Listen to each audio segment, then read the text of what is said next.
Minute शांत उसको याद कर लें, उसको पा लें। आज हमारी यात्रा तीसरे दिन की चल रही है।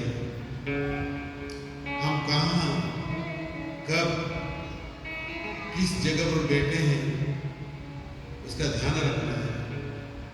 अपनी मर्यादा बनाए रखें और परम पिता परमेश्वर से प्रार्थना करना है, हे प्रभु मुझे आपसे मिलना है, आपसे मिलना है। जब आप प्रभु को मिलने के लिए दौड़ोगे तो प्रभु आपके लिए तैयार है, जरूर तैयार है। कारण आप परमात्मा के लिए निकले हो। आप हिमालय में बैठे हो, गंगा किनारे, आप खुद साधु हैं, संत हैं, महात्मा है, ऋषि मुनि। जहां भागवत कथा गौ कथा होती है वहां पे गंगा है, साक्षात त्रिवेणी है। हिमालय जाने की जरूरत नहीं है भाई। आप ये भक्ति का सत्संग रूप स्नान कर रहे हैं। आओ उसको याद करें, उसको पुकारें, गुनगुनाएं। जरूर मिलेगा वो, पक्का मिलेगा। पर याद रखना, अगर आपने सुबह में राम का नाम नहीं लिया, परमात्मा को याद नहीं किया और चाय पी ली, नाश्ता कर लिया, तो खुद को दंड देना। अब प्रभु तेरे नाम लिए बिगर मैंने चाय पी ली, तेरे नाम लिए बिगर मैंने भोजन ले लिया, नाश्ता कर लिया, मैं अपने आप को दंड देता हूँ। मैं जब तक तेरे नाम जब नहीं पूरे होंगे, आज मैं खाना नहीं खाऊंगा। दंड दो, अपने आप को दंड दो, दंड दो। परंतु राम का नाम छोड़ दोगे तो खाना भी छोड़ेगा नहीं। दंड दो, खुद को जो दंड देता है नहीं, उसको ऊपर वाला दंड नहीं देता। अपने आप को खुद दंड दो कि मैंने आज भूल की है, मैंने आज क्रोध किया है, आज मैंने इससे निंदा की है, आज चुगली की है, आज मैंने तेरी मेरी की है, मैंने गलत बात सुनी है, मैंने गलत बात बोली है। बस अपने आप को दंड दो, मेरे से भूल हो गई, हे प्रभु। कारण आप दूसरे को दंड देते हो, दूसरे की कमियां देखते हो, और अपने खुद की कमियां दिखती नहीं है। अपने आप को टटोलो, मेरे में क्या कमियां हैं उसको निकालो। जब आप अनाज साफ करते हैं उसमें कंकर, पत्थर, कचरा सब सुपड़े से, चांदी से जाता है, साफ सफाई करते हो। इसी प्रकार अपने जीवन में भी बहुत सारे कचरे हैं, इसको निकालना है। कचरा क्या है? काम, क्रोध, निंदा, चुगली, तेरी मेरी सब कचरे हैं, उसको निकालना जरूरी है। वरना अगर खाना खा रहे तो कचरा आ गया, तो पत्थर आ गया, तो बाल आ गया, तो याद रखना, अगर आप खाना खाते हो और खाने में जो बाल आ गया, खाने में जो बाल आ गया, तो आज आपको ब्रह्म हत्या का पाप लगेगा। जो खाने में बाल आ गया तो फिर क्या करें? उस दिन जिस दिन बाल आ गया उस दिन खाना बंद, उपवास कर दो, छोड़ दो, हाथ धो दो, अब नहीं खाएंगे, क्योंकि ब्रह्म हत्या का पाप लगेगा। और छोड़ दिया, हाथ धो दिए, इससे पाप से मुक्ति मिल जाएगी। इसलिए अगर फिर भी बाल क्यों आते हैं? अपनी गलती के कारण आते हैं। बाल निकाले, फेंके, डाल दिए, फिर दाल में, चावल में, रोटी में आते हैं, पाप लगता है, पाप लगता है। अपने बालों को बराबर बांध कर फिर आटा गूंदो, फिर खाना बनाओ, माथे के बाल को बांधो बराबर, फिर भोजन बनाओ, कपड़े कपड़े में बाल हो गए, साफ करो इसको बराबर, फिर खाना बनाने के लिए जाओ। नहीं तो कोई संत आकर भोजन करेगा, कोई महात्मा भोजन करेगा, कोई गुरु भोजन करेगा, कोई भिक्षुक भोजन करेगा, अगर उसमें बाल आएंगे नहीं पाप लगेगा, पाप लगेगा। बहुत विचार करके काम करना है। भोजन तो कोई भी बना सकता है, पर बनाने की रीत सब भूल चुके हैं। पहले अपने बालों को संभालो बराबर, अपने बाल तो नहीं गिरे, साड़ी में शरीर है गिरेंगे, उन बालों को साफ करके खाना बनाओ, भोजन बनाओ। तो भगवान से प्रार्थना करते हैं, कृष्ण से प्रार्थना करते हैं। शास्त्र में लिखा हुआ है, क्या लिखा हुआ है? प्रातः काल दूत प्रसंगेन, श्लोक है महाभारत का। प्रातः काल दूत प्रसंगेन, यानी सुबह की बेला में प्रातः काल में जुआ खेलो। क्या लिखा हुआ? महाभारत कह रही है प्रातः काल दूत प्रसंग, दूत का मतलब होता है जुगार। शास्त्र अपन तो जुगार खेलने की बात कर रहा है नहीं, क्या कह रहा उसको सुनो। प्रातः काल दूत प्रसंग, यानी कि शास्त्र कह रहा है कि प्रातः काल सुबह की बेला में दूत यानी महाभारत को पढ़ो, महाभारत को पढ़ो। बहुत सारे लोग विचार करते हैं महाभारत घर में रखेंगे तो झगड़े होते हैं, महाभारत के फोटो रखते हैं झगड़े होते हैं। अरे तेरे घर में महाभारत नहीं है, उसके फोटो नहीं, इसलिए झगड़े हो रहे हैं। लगा के देखना एक बार, फोटो लगा देना महाभारत के, महाभारत घर में रख देना, उस दिन से झगड़े अपना बंद हो जाएंगे, होंगे।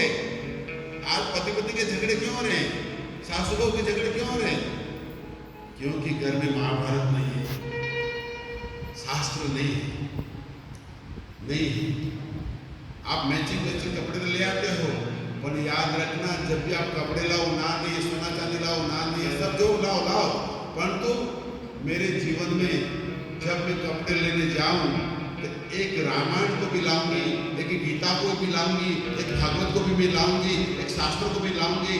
बस इस प्रकार का भी संकल्प रखो। कोई पढ़ेगा नहीं पढ़े कोई बात नहीं, उसके दर्शन होंगे ना तो भी पाप मिट जाएंगे, मिटेंगे। आपके घर में राम का फोटो होगा, कृष्ण का होगा, संत मंत्र गुरु को फोटो होगा, उसको देखकर आपको कितना आनंद आता है? आता है नहीं? बहुत आनंद आता है। प्रणाम करते हो, नमस्ते करते हो। तो अगर फोटो को देखकर आनंद आता है तो शास्त्र आपके घर में लाओगे तो कभी तो उसको पढ़ने का मन होगा, कभी तो होगा। एक बार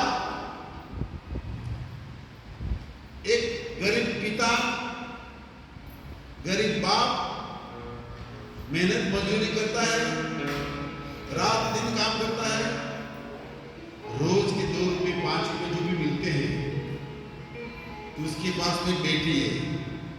और मैंने बोला फर्स्ट में आज बोल रहा हूं, किस्मत वालों को बेटी मिलती है, भिखारी को नहीं मिलती है, राजा को बेटी मिलती है, क्योंकि वो दान देता है, दान देता है। आपने भी शादियां की होंगी, आपने भी शादी की है, और याद रखना जब शादी आपने की तो ब्राह्मण ने क्या मंत्र बोले, क्या विधि की, तो जो लड़का आपसे शादी की थी, जब भी शादी की थी, उसका हाथ नीचे था और आपका हाथ ऊपर था। तो नीचे हाथ वाला भिखारी कहलाता और ऊपर वाला राजा कहलाता है। याद रखना, आपको जो लेने आया था वो भिखारी बन के आया था, वो भिखारी बन के आया था। उसका हाथ नीचे था और आपका हाथ ऊपर था। और जिसका हाथ ऊपर होता नहीं तो वो याद रखना, वो कोई शक्ति होगी, कोई भक्ति होगी, तब इसका हाथ ऊपर रहता है, तब ऊपर रहता है। इसीलिए उस पिता ने रोज का 2 रुपया 5 रुपया जो भी मिलता था मजूरी मेहनत का, वो लाकर बेटी को देता था और बेटी को देता था। आज बरसों बीत के बेटी आज के समय अनुसार 18 साल की शादी होती है, उसमें बाल विवाह हो जाते हैं छोटी उम्र में। पर छोटी उम्र में जो शादी होती थी नहीं, वो अच्छी बात थी। वो बच्चे बिगड़ते नहीं थे, फिसलते नहीं थे, हाय हेलो नहीं करते थे, वो दोस्ती नहीं करते थे, आई लव यू नहीं कहते थे। क्यों? जो पिता ने, माँ ने, परिवार ने जहां नाता जोड़ दिया ने, उसके साथ ही जुड़ जाते थे। हाँ, तो मोबाइल में लड़का ढूंढ लेते हैं, मोबाइल में लड़का ढूंढ लेते हैं, हाय हेलो करके माता पिता को पता नहीं पड़े से भाग जाते हैं। याद रखना, ऐसी बेटियां जो माता पिता को धोखा देती है, वो ससुराल में भी धोखा पक्का देगी। देगी, इसलिए देना है इसको। जो लड़का मनमानी करता है, किसी को मूर्ख बनाता है, वो भी धोखा करेगा। आखिर में आज ये बच्ची बड़ी हुई, जवान हुई, तो पिता ने बोला, बेटा मैंने तेरे को पैसे दिए थे, रुपये, बोला पिताजी आपको रुपये चाहिए? हाँ। तो पिताजी ने रुपये मांगे, तो बेटी ने रामायण दे दी। क्या दिया? रामचरितमानस, रामायण दे दिया। जैसे रामायण दी बेटी ने, तो बाप ने बोला, बेटा मैंने तेरे से रुपये मांगे हैं, पैसे मांगे हैं, तेरे तो धर्मशास्त्र में मुझे पकड़ा दिया। हाँ पिताजी, आपने रुपये मांगे नहीं, आपके रुपये इसके अंदर ही है, इसके अंदर ही आपके रुपये। कैसे? खोलो। जैसे एक पत्ता खोला, रुपया, दूसरा निकला, फिर रुपये। इस प्रकार पूरी रामायण में पैसे रखे हुए थे उस बेटी ने।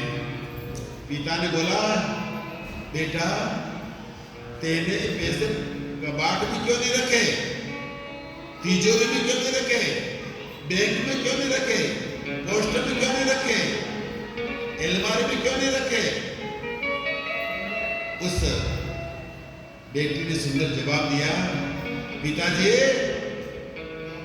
कबाट का ताला टूट सकता है, तोड़ देने जाते, कबाट का ताला टूट सकता है, तिजोरी का ताला टूट सकता है, सेफ का ताला टूट सकता है, पेटी अटैची का ताला भी टूट सकता है, बैंक का ताला भी टूट सकता है, पोस्ट का ताला भी टूट सकता है, परंतु इसका ताला टूट सकता नहीं है। अगर चोर के हाथ में रावण आ भी गए नहीं, ऐसे करके ढूंढेगा और नजर में आएगा क्या? ये भजन करो भरी जवानी में, बुढ़ापा किसने देखा से। पिताजी जब चोर पकड़ेगा नहीं तो खुद भजन निकलेगा इसके अंदर से। ओ भजन करो भरी जवानी में, बुढ़ापा किसने देखा से। जाना था कभी बुढ़ापा आएगा? धीरे धीरे आ रहा है, धीरे धीरे आ रहा है। पीछे वाला का तो नंबर है, ऐसा मत समझना ये बूढ़े हो गए, कल अपन को भी बूढ़ा होना है। पक्की लाइन वही चल रही है।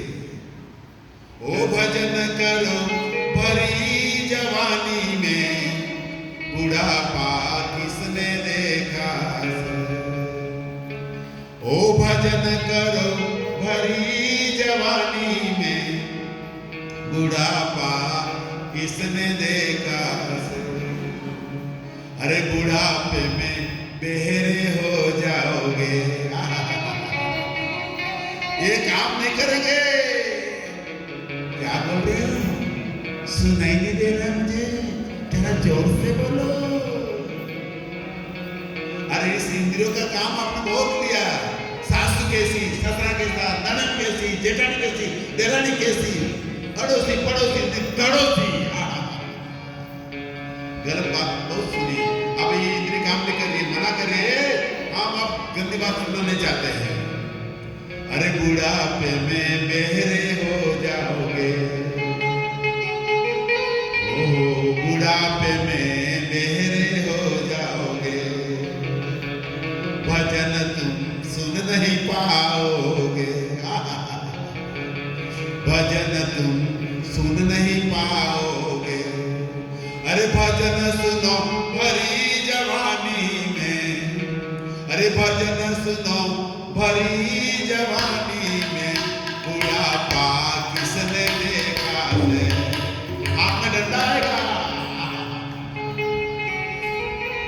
चलना पड़ेगा डंडे की सर से।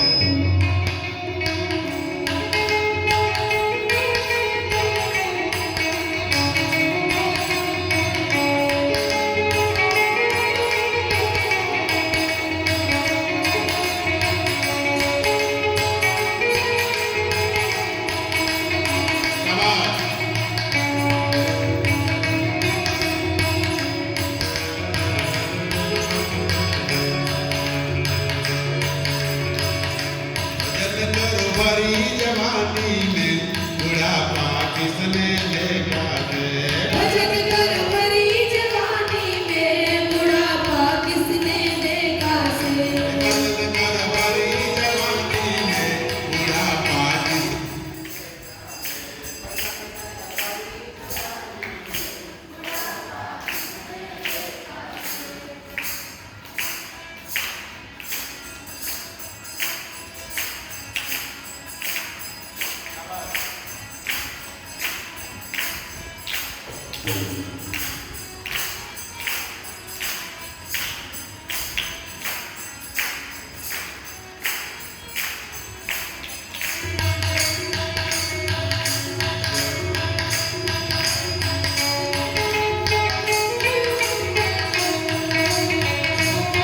भजन कर भरी जवानी में बुढ़ापा किसने देखा से। भजन कर भरी जवानी में बुढ़ापा किसने देखा से। बुढ़ापे में बहरे हो जाओगे, बुढ़ापे में बहरे हो जाओगे, बुढ़ापे में बहरे हो जाओगे, बुढ़ापे में बहरे हो जाओगे, बुढ़ापे में बहरे हो जाओगे।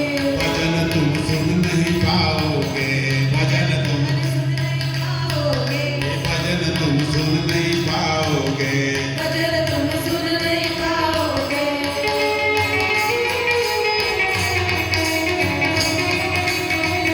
जय हो! ताली, ताली।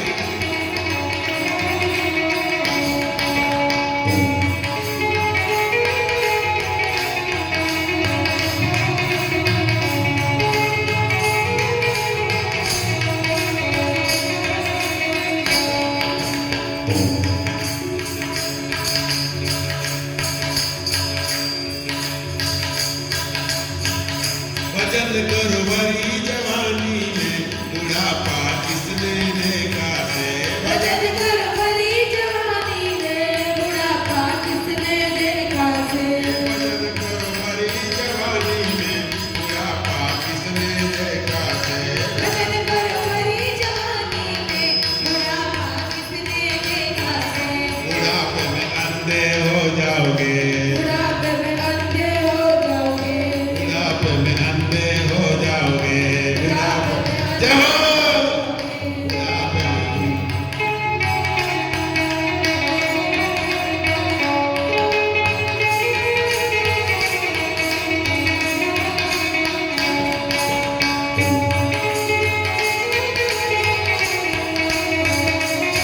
भजन करो भरी जवानी में बुढ़ापा किसने देखा है। भजन कर भरी जवानी में बुढ़ापा किसने देखा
जवानी में बुढ़ापा किसने देखा से, बुढ़ापे में टुंडे हो जाओगे। हाथ ऐसे ऐसे हो जाएंगे, हिलेंगे।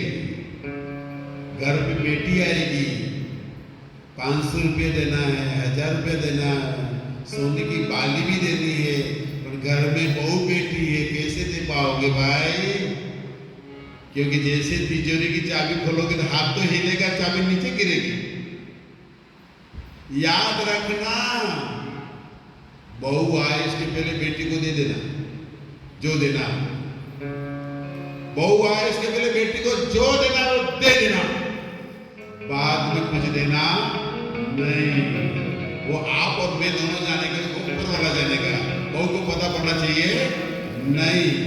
इस बुढ़िया ने सब दे दिया मेरी ननद को, मेरे लिए कुछ रखा नहीं इस बुढ़िया ने,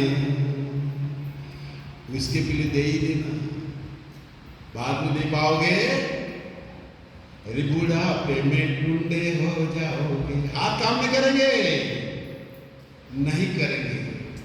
अरे दान करो भरी जवानी में, बुढ़ापा किसने देखा से।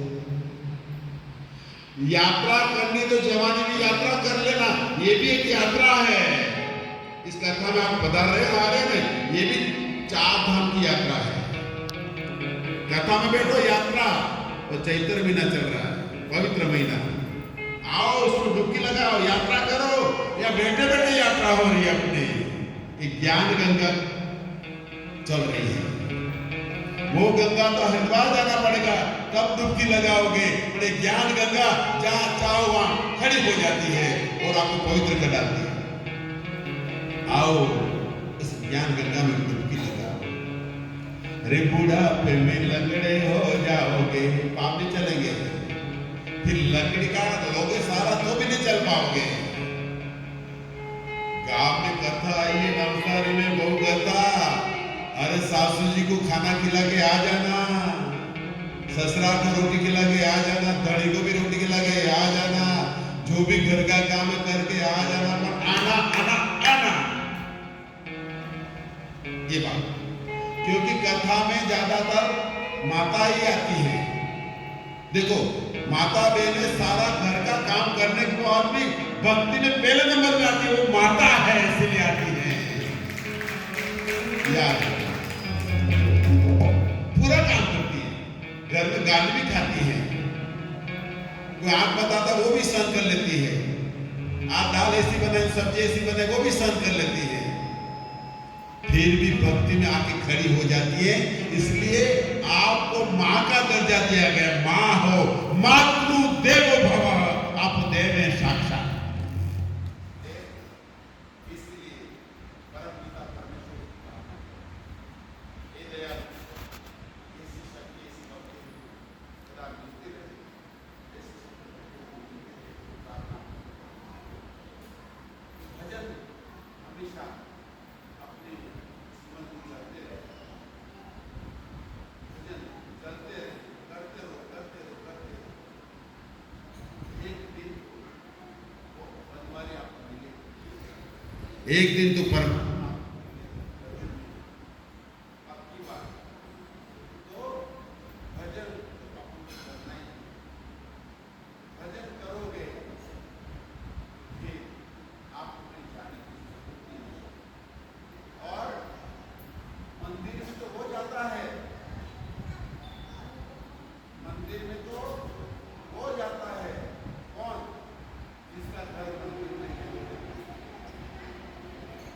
जिसका घर मंदिर में है वो पैसे ला तो रामायण दे दे। पिताजी ने बोला अंदर पैसे रुपये, बेटा बैंक में कबाड़ तिजोरी में रखती इस रामायण में, अरे इसको चोर पकड़ेगा नहीं, वो भी संत हो जाएगा, वो भी संत हो जाएगा, फकीर हो जाएगा, महात्मा हो जाएगा। ऐसा ठीक, अच्छी बात है बेटा, चल बेटा अब तेरी शादी की तैयारी में करना चाहता हूँ, अपन बर्तन लेने के लिए जाते हैं दुकान में। बर्तन की दुकान पर बेटे बाप गए और जो कन्यादान में देने के बर्तन थे, कढ़ाई, तपेली, जो भी होगा, तो उसमें नाम लिख रहे हैं। बोल बेटा तेरा क्या नाम है? तो मेरा नाम दीपिका है। तो तेरे पिताजी का नाम क्या है? वो नहीं लिखने का, पूरे बर्तनों पे मेरा अकेले का नाम, मेरे बाप का नाम लिखने का नहीं।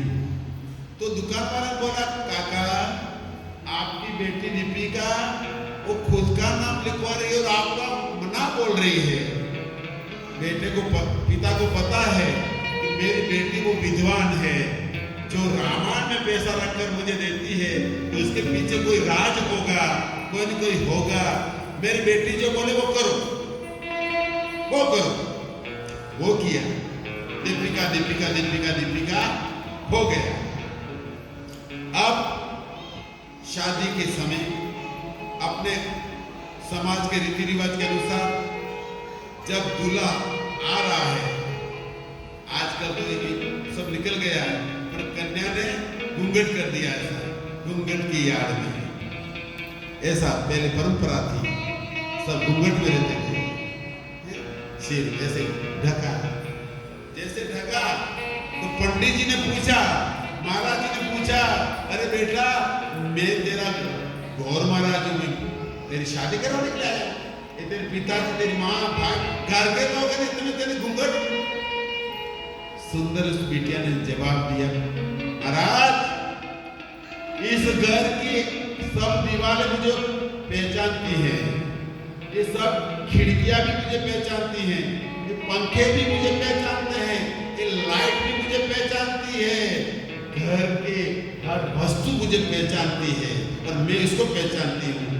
फिर क्या हुआ बेटा, आज से मैंने पर्दा कर दिया कि पिताजी ये पूरी संपत्ति आपके बेटे की मुझे कुछ चाहिए नहीं। उस बेटी ने अपने भाई के लिए पर्दा कर दिया कि मेरे भाई का मेरा कुछ नहीं। आजकल तो भाई के ऊपर केस करते, ऐसी भी नहीं हो गई है।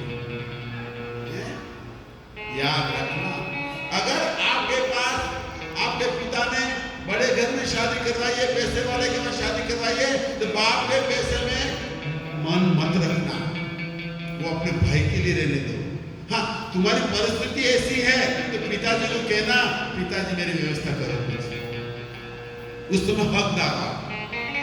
पर भरा हुआ खजाना है, फिर भी आप बाप से मांग रहे हो, गलत है, गलत है। तो खजाना नहीं है तो मांगने का हक है, तुमको मांग सकते हो, मांग सकते हो। तो पर्दा कर दिया, अब शादी का रस्म हो रहा है, पीछे पकड़े दो जन बीच में कन्या है, ऐसे रस्म हो रही है। बेटे पूछा, ऐसा क्यों पकड़ा तेरा बेटा? ये जो ये हाथ है ना राइट वाला, वो मेरे ससुराल में जा रहा है, ये वाला लेफ्ट वाला मेरे पिताजी का है, दोनों तरफ छाया दूंगी, किसी को तकलीफ मिलेगी, दोनों को छत्र छाया। देखो बेटी होती है ना, ससुराल का भी उद्धार करती है और मायके का भी उद्धार करती है, इसको बेटी कहते हैं। जब शादी की होगी रस्म, कंकु वाले हाथ दीवार पे लगवा रहे हैं महाराज, कंकु वाले हाथ दीवार पे लगवा रहे हैं। पूछा, ऐसा क्यों किया बेटा? आप कोई घर लेते हो, कोई बंगला लेते हो, कोई जमीन लेते हो, तो उसका दस्तावेज होता कि नहीं होता है? तो बोला, पिताजी, पंडित जी, आज से मैं एक पूरा 10 अंगुलियां हथेली दीवार पे लगा देती हूँ, ये मेरे भाई का, मेरा कुछ नहीं है, भाई का है। जब बेटी ससुराल में पहुंची तो वहां ननद साहिबा थी, ननद तो खतरनाक आती है, याद रखना। आप भी किसी की ननद तो होगी, किसी की भाभी भी होगी। आप ननद की बुराई करोगे तो आप भी किसी की ननद, वो भी आपकी बुराई करती होगी। कभी ननद की बुराई मत करना, वो अपने घर की पूजनीय है, बेटी है अपने घर की, मत करना। और मैं तो कहता हूं, अपनी बहू के लिए और बेटी के लिए जब तुम साड़ी लेने जाओ बाजार में, कपड़े लेने जाओ, तो बेटी के लिए 500 रुपये की साड़ी लेना और बहू के लिए 1000 रुपये की साड़ी लेना। वो गहरी बात बोल रहा हूं। बेटी के लिए 500 रुपये की साड़ी लेना और बेटी के और बहू के लिए 1000 रुपये की। कारण कल अपन रहे ना रहे, कल रहे ना रहे, पर वो भाभी और ननद दोनों तो रहेंगे।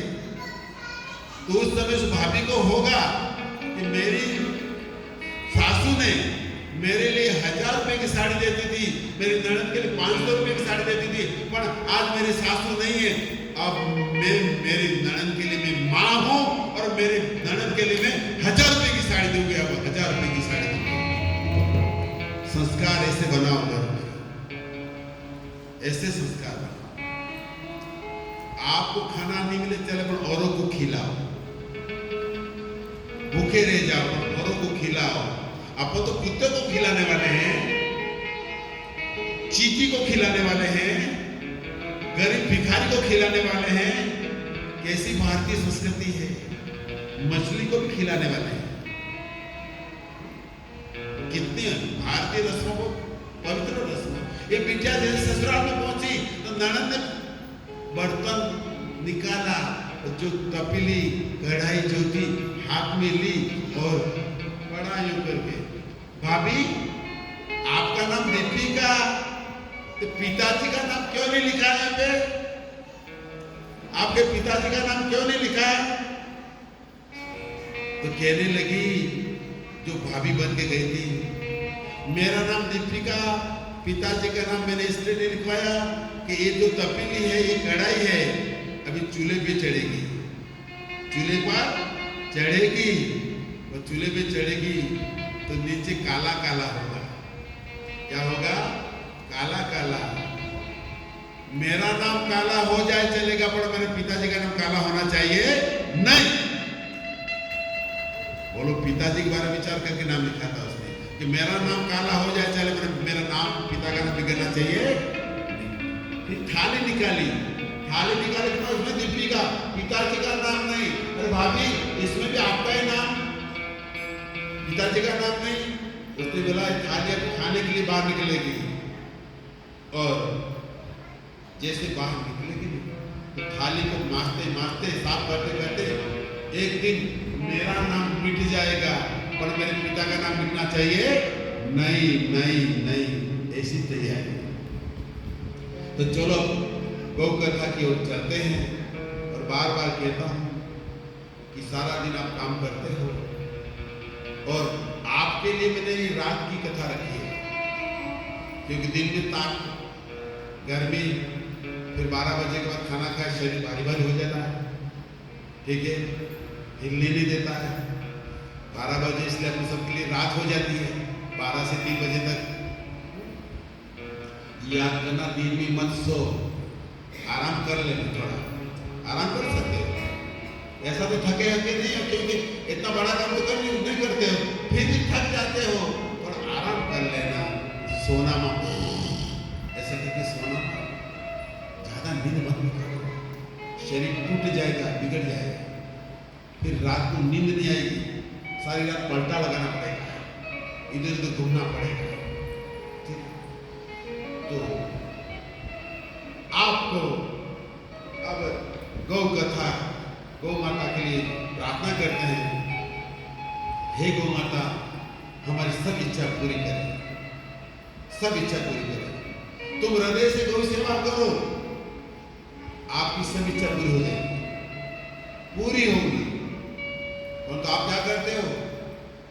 जो ठंडी रोटी, बासी रोटी होती है ना, जो खाने वाली नहीं है, वो गाय को दे देते हो, फिर मैंने गौ सेवा की, घंटा कुछ नहीं किया। ठंडी रोटी तुम खाओ, गरम गरम गौ माता को खिलाओ, तो वो भी सब में अच्छा बच्ची हो, वो बढ़िया बढ़िया हो वो। तो राजा दिलीप का नाम सुना होगा, अयोध्या के राजा, अयोध्या के राजा दिलीप राजा, उनकी घरवाली का क्या नाम था जानते हो आप? ना, हमको सीरियल के बारे में बता दो, हम बता सकते हैं, पर भगवान के बारे में हम उसको बता सकते नहीं। सीरियल मत देखो, अगर सासू सीरियल देखेगी तो बहू भी देखेगी, बाप देखेगा ना तो बेटा भी देखेगा। खुद के ऊपर कंट्रोल करो। अगर सासू सोई रहेगी नहीं, सुबह जल्दी नहीं उठेगी नहीं, तो बहू भी ऐसी हो जाएगी, 12 बजे उठेगा। सासू उसके स्वार्थ के कारण अगर बहू को सोने देती है, तो बहू की भूल नहीं है, सासू की भूल है। जल्दी उठो, जल्दी उठो। तो राजा दिलीप, उनकी घरवाली का क्या नाम था जानते हो? सुन लेना, राजा दिलीप की घरवाली का नाम है सुदक्षिणा। क्या नाम है? सुदक्षिणा, यानी कि रोज दान करती, दक्षिणा नहीं दान, जो भी है दक्षिणा दान। याद करना, अगर आप हरिद्वार जा रहे हो, आपके पति और आपके साथ में बच्चा भी साथ में है, रास्ते में भूख लगी, एक समोसा ले लिया, तो 3-4 व्यक्ति का पेट भरने वाला, सबके लिए अलग अलग डिश चाहिए, अपनी अपनी डिश अलग अलग चाहिए। इसीलिए ये भगवान की डिश आपके पास में आ रही है, सबके लिए वो स्वीकार कर लेना। इन कानों से खाना, मुंह से नहीं। यहां से जिसको खाना आ गया नहीं, फिर यहां से विचार करके खाएगा। यहां से जिसको खाना आ गया, यहां विचार करके खाएगा। बहुत गहरी बात बोल रहा हूं, पर अपन यहां से नहीं खाते। यहां से खाने को मतलब राम नाम की बात है, राम नाम का भोजन यहां से खाया जाता है। और राम नाम का भोजन यहां से जो खाता नहीं, फिर यहां पे विचार करके खाता है। पर यहां से राम नाम का भोजन आपने नहीं पाया नहीं, फिर यहां तो कोई भी खा लेता है, चाहता है आने दे। तो राजा दिलीप बहुत पवित्र राजा, धार्मिक राजा, और उनकी घरवाली सुदक्षिणा। अमुक जगह ऐसा होता है, स्त्री दान करती है तो पति नहीं करने देता है, स्त्री दान करती है तो पति नहीं करने देता है। अमुक समय पति दान करता है, पत्नी नहीं करने देती है। अमुक जगह ऐसा है कि दोनों दान करते हैं। अमुक ऐसे भी व्यक्ति कि दोनों कंजूस होते हैं। याद रखना, अपने द्वारा किया हुआ दान आगे काम आएगा। द्रौपदी